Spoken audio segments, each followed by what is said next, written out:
Hi guys, today we are going to talk about postmodernism. To begin with the presentation, here we have the historical background. So we divide it into three main events or aspects that are post-World War II context, social and cultural transformations, and intellectual and technological influence. So the first one is post-World War II context, and it's between 1945 onward. So here is where postmodernism begins to take shape, and it's right after the World War II. So the war completely transformed the way people view humanity, progress, and truth. Events such as events like the Holocaust and atomic bombings destroyed the belief that rationality and scientific advancement would lead to a better world. Instead of that, people begin to feel a deep distrust in any idea that claimed to offer a universal, true, or a single explanation of the reality. So during this period, the Cold War created a constant tension and fear in North America. So there was the threat of nuclear war, political surveillance, and a general sense of instability. So at the same time, the mass media, especially like television and advertising, they become part of everyday life. So these new technologies start shaping like people's perception of the world, blurring the line between reality and what's representation. So all of these elements create the perfect environment for the rise of the postmodernism thinking. So the second one is social and cultural transformations. So in the 50s, 60s, and 70s, North America went through a major cultural and social changes that also influenced the postmodernism. So this was the era of the civil rights movement, second wave of feminism, LGBTQ plus activism, and a strong protest against the Vietnam War. These movements challenged the traditional power structures and questioned like these long-standing ideas about identity, authority, and morality. So at the same time, consumer culture expanded in a quick way. So the United States become increasingly like commercialized, and everyday life become more connected to products, branding, and media images. So as a result of this, concepts like identity, history, and even the personal values become more fluid and unstable. So these conditions encourage writers to reject like these fixed truths and to explore a more fragmented and experimental ways of expressing the reality. So the third one is intellectual and technological influences. So from the 1970s onward, philosophical movements like post-structuralism had a strong impact on literature in America. So some thinkers such as Derrida or Foucault argue that truth is not absolute but construct and that the language itself is stable. So these ideas inspire authors to play with narrative structure, question meaning, and break like these traditional storytelling rules. Also, the technology continued to accelerate like these changes. So the rise of computers, the internet, or the globalization transform how people experience information and the reality. So media and reality began to merge, creating what some criticals call hyperreality. So uh, where it becomes difficult to separate the real world from the world created by images, screens, or digital content. So these like historical forces, political crises, social movements, new philosophies, and rapid like technological change shape the environment in which postmodernism emerged. Now I'm going to talk about the main characteristics of postmodern literature. Postmodernism breaks away from traditional storytelling and embraces a much more experimental style. One of the first characteristics is fragmentation. This means that the stories don't always follow a clear, linear path, but instead They jump in time, shift perspectives, and create a sense of chaos or uncertainty. Then, another key feature is metafiction. This is where the text becomes self aware. The story might comment on itself, reveal its own construction, or have characters who understand they are part of a narrative, breaking the traditional fourth wall. We also have intertextuality and pastiche. Postmodern works often mix different genres, styles, or references to other texts and pop culture. This blending is usually playful and sometimes is even parodic. Irony and playfulness are also central. Writers use humor, sarcasm, and parody to question seriousness and highlight how truth can be unreliable or subjective. Another important characteristic is the use of unreliable or decentered narrators. These narrators cannot always be trusted, and the story may offer multiple or conflicting versions of events, showing how identity and reality are unstable. And finally, postmodern literature often uses paradoxes. This means presenting contradictions that can be fully resolved. These paradoxes highlight the instability of meaning and encourage the reader to question assumptions and look at the story from different angles. Now, in this part, I'm going to show how postmodern literature works in practice, using three examples. Postmodern texts usually don't follow traditional storytelling.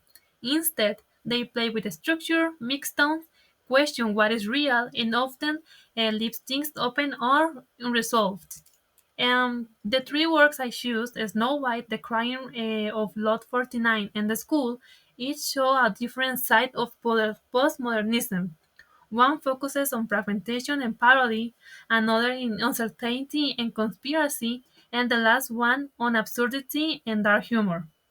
Together, they help show how postmodern writers break expectations and push the reader to question meaning, truth, and even the purpose of stories.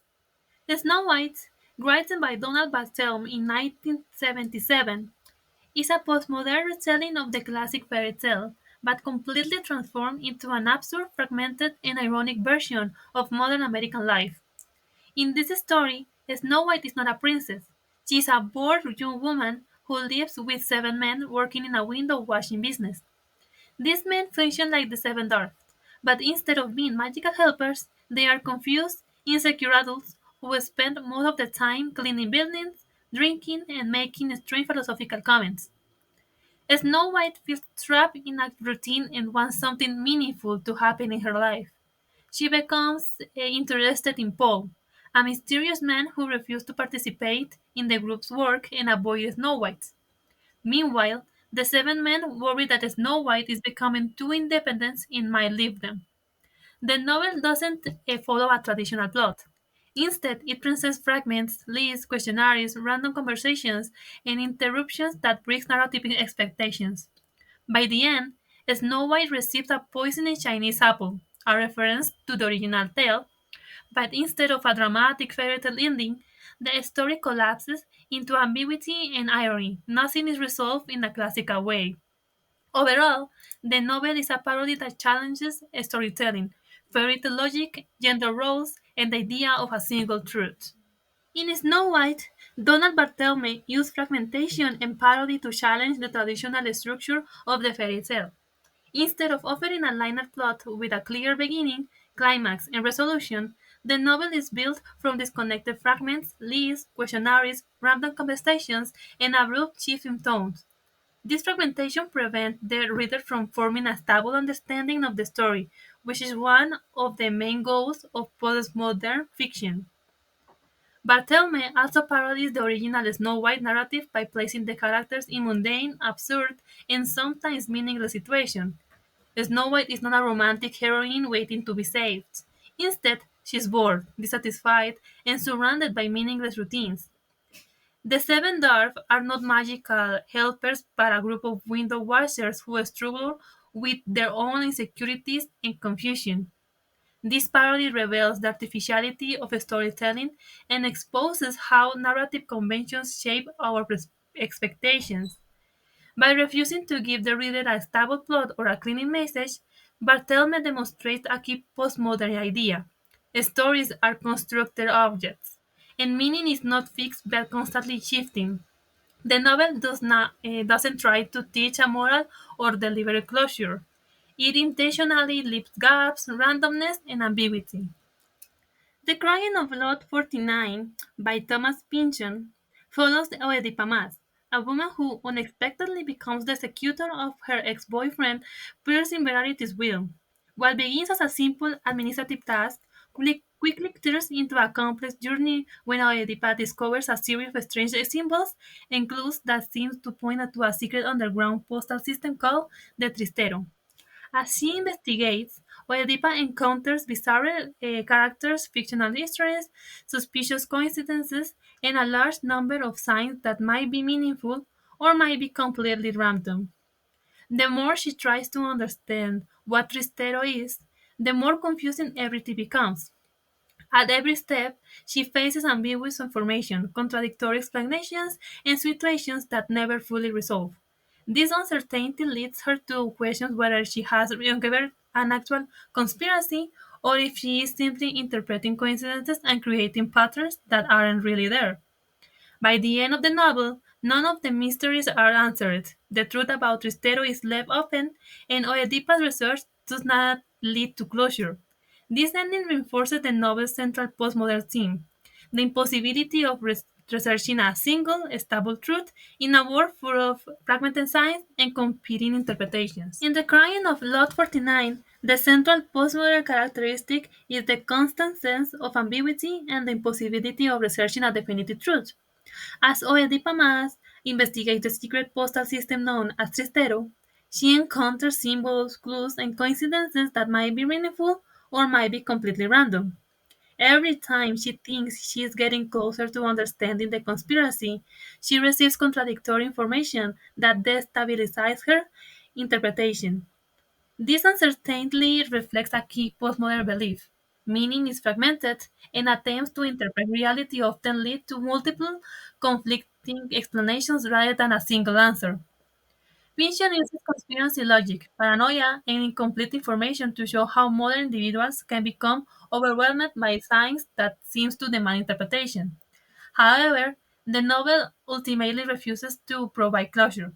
The truth behind Tristero is never confirmed, and the story ends at the moment when a revelation might occur. This deliberate lack of resolution reinforces the postmodern idea that truth is unstable and narratives cannot fully capture reality. The reader must live with the same ambiguity that Oedipa faces. The School, also by Donald Barthelme, is a short, absurd story narrated by a teacher who describes a series of increasingly strange events in the classroom. The students attempt to grow trees, take care of a class pets, and participate in various projects, but everything ends up dying. The plants, the fish, the snakes, the puppy, and even the Korean orphan the classes adopts. Each death is presented in the same calm, matter-of-fact tone, which creates a darkly humorous effect. The list of deaths grows so long and so absurd that it stops making logical sense, reinforcing the instability of meaning. As the story continues, the children begin to ask the teacher about death, purpose, and even about love and intimacy. Questions he is not prepared to answer. The teacher avoids giving them a clear explanation, reflecting the story's central idea. There is no stable meaning and no final lesson to provide. Near the end, after all the chaos and confusion, a living Gerbil suddenly appears in the classroom. Its arrival is never explained, and it creates another layer of uncertainty. The story ends without offering a moral or interpretation, leaving readers in the same position as the narrator, trying to make sense of events that resist logical explanation. Overall, the schools uses repetition, absurdity, and ambiguity to show a world where traditional narrative structures break down and meaning become fluid, key elements of postmodern literature. In the school, Barthelme uses absurdity and dark humor to undermine traditional narrative expectations.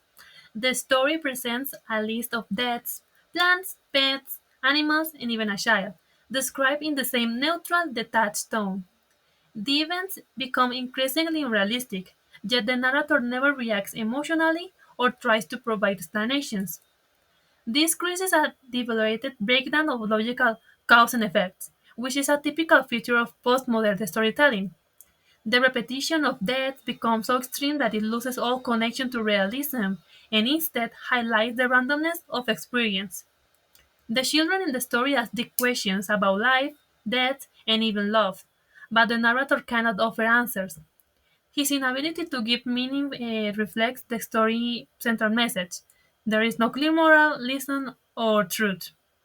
The sudden appearance of a living Gabriel at the end only adds more uncertainty, contradicting everything that come before. The story denies closure and rejects the idea that narratives must offer meaning or resolution.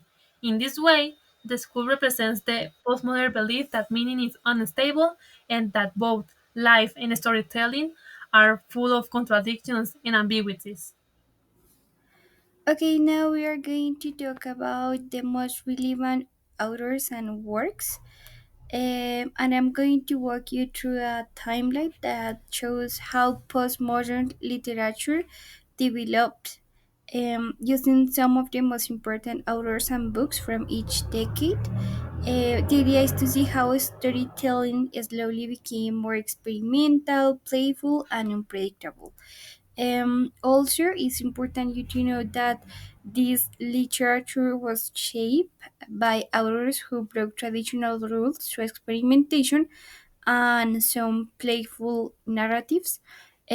Writers like Don DeLillo, Robert Bolaño, and Thomas Pynchon redefine storytelling with fragmentation, irony, and magical or metafictional elements, making them the key figures of the period.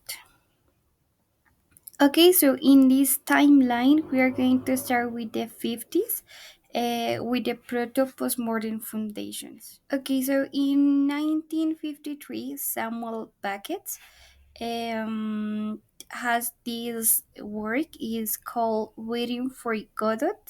This work introduced many ideas that would later define postmodernism, like absurd situations, very simple dialogues, and the feeling that nothing ever gets resolved.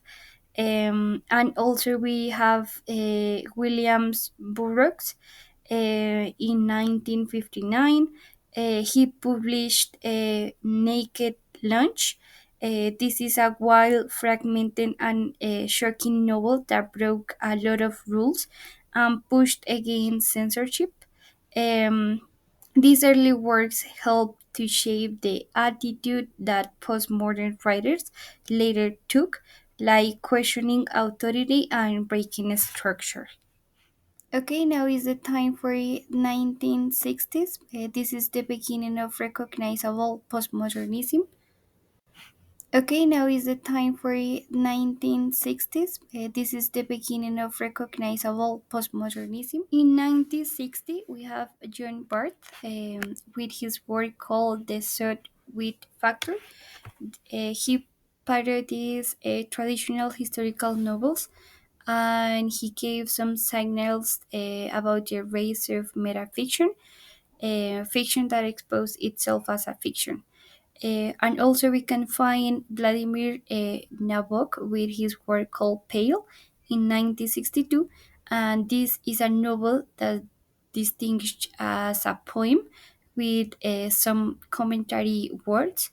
The narrator becomes unreliable, creating a layered self referential of masterpieces. In 1960, we have John Barth with his work called The Salt Wheat Factor. He parodies traditional historical novels and he gave some signals. And moving forward with the 60s, we can find in 1963 Julio Cortázar. This is an author that you probably may know with his work called Rayuela. He basically invites the reader to choose different reading paths, a key text for non-linear structure. He used to play with playfulness and narrative experimentation in his works. We also have in 1966 Thomas Pincon with his outer with his work called The Crying of Lot 49. This is an iconic paranoid that is full of blending about absurdity and conspiracy. This is fragmented in clues that leads the reader to nowhere, typical of postmodern uncertainty. Okay, so now we go with 1970s. This is like the peak of postmodern innovation, and we have some authors about this and some works really important for the time. Okay, so In now first place, in 1972, we have Italo Calvino with his work called Invisible Cities. This used to be a philosophical reflection that was distinguished as imaginary cities. This is an example of fragmentation and metafiction that reveal storytelling as an illusion. And we can also find Thomas Pincon again with his work called in 1973 with his work called Gravity's Rainbow, which is often considered the ultimate postmodern novel. Um, this novel includes a lot of dense and chaotic structural, non-linear. He used to explore paranoia, technology, and war in the works. Okay, in 1980s, we can find the postmodernism when it becomes really mainstream. Okay, in 1980s, we can find the postmodernism. Here we can find Umberto Eco as in first place. His work is named The Name of the Rose. He mixes detective fiction, medieval history, and also philosophy and semiotics in this work. This is a playful blend of genres, classic, postmodern, pastiche. We have also Don Lelilo with his work called White in 1985.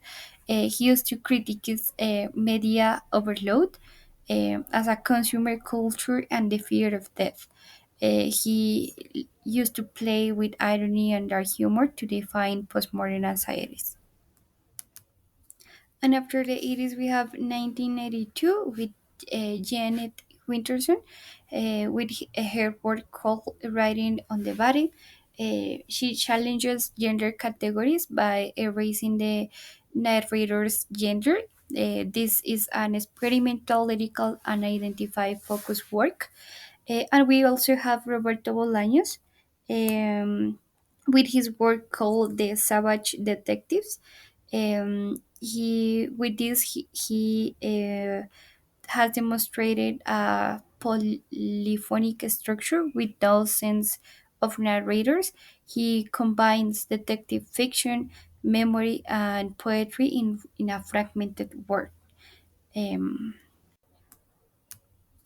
and after the 80s, we have 1992 with Janet Winterson with her work called. And finally, in the 2000, we can find the global postmodern expansion for this literature. And we have some authors as well for this timeline or this part of the timeline. And closing with this timeline, we have in the 2000 Margaret Atwood with her work called The Blind Assassin. This is a story within a story within another story, and she used multiple timelines, also fake news and genre blending. And we again we have Roberto Bolaño with his work called 2666. This was a massive, fragmented, and multi voice novel exploring violence, disappearance, and chaos. And this is one of the defining late postmodern works. These were really interesting. And overall, this timeline shows how postmodern authors constantly questioned storytelling during the time, and they demonstrate this questioning by using topics like mixed genres, and also with experimented with the way the structure is presented in the storytelling, and also they created something totally new by the time. And this is a movement that was built on breaking news. Also, they were able to surprise the readers, and they explored like the uncertainty of modern life by using this type of demonstrated storytelling, with all of the metafiction, the topics, and the way they presented the storytelling. I think that it was really interesting, and that's it.